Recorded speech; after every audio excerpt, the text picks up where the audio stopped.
Si miréssim des de satèl·lit i ens poguéssim transportar a la primera meitat del segle XIX, quan el canal d'Urgell no és una realitat, el que veuríem és color marró. El canal d'Urgell va ser passar del marró misèria al verd esperança. És un jardí. És la base de la indústria agroalimentària de Ponent i de la indústria agroalimentària de Catalunya. És el graner, el rebost, el tàper, la nevera de Catalunya. Hem alimentat no només a Ponent, sinó Catalunya, a Europa i també al món.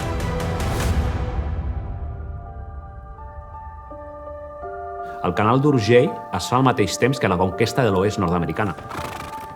És la nostra conquesta de l'oest catalana.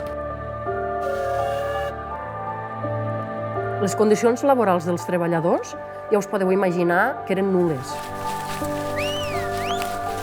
El canal el fan moltíssimes persones, pràcticament entre 15.000 i 16.000 persones. El Tossal, l'Agramunt, no només l'Agramunt, també venien d'aquí de l'Urgell, per tant hi havia grans processos migratoris.